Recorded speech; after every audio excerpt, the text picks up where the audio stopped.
Get ready for the dictation. Dictation will start in 5 seconds. Start. I really warn the government that they will not be stopping the black market by raising the punishment to 3 years.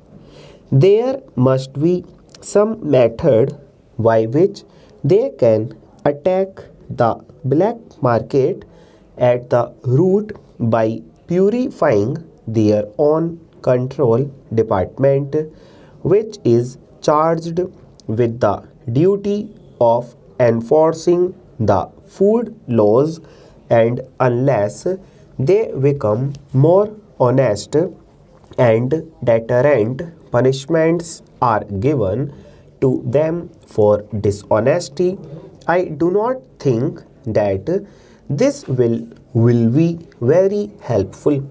Sir, I was the president during the year before last of the Rationing Employees Union in UP.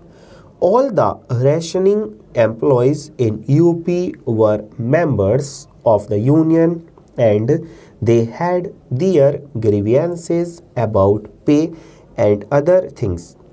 From direct knowledge, therefore, I can say that a premium is put on honesty in this department. Generally, a corrupt officer wants his subordinates to be corrupt. Honest subordinates find it difficult to carry on and are very often dismissed as incompetent or are victimized on false charges.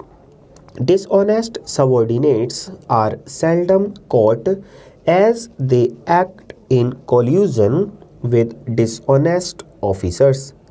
Even if they are ever dismissed, they have already collected enough to fall back upon.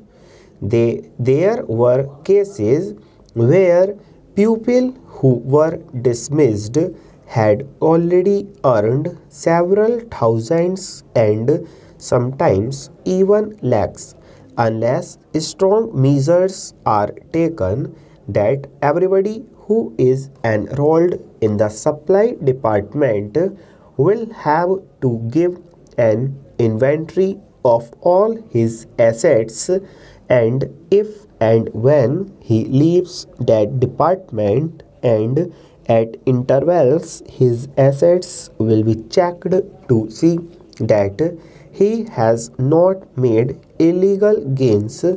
I do not think you can really control the black market unless you have a service which is honest, which is really inspired by the ideal of administering these food laws with honesty. You cannot really eradicate the black market. We all know that the problem of food and its conservation is all important. We also know that our national plans could not be implemented because of our having to import 500 crores of rupees worth of food grains from outside. In fact, we have been promised that in 1980 we will not import food grains.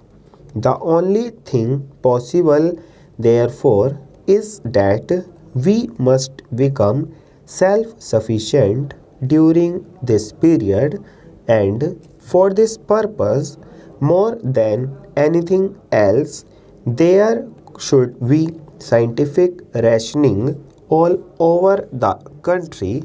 Things should be so ordered that no food is wasted and nobody is deprived of the required quantity. In our country, the position is such that Many members of the house have confessed that they live on food got from the black market. Full stop.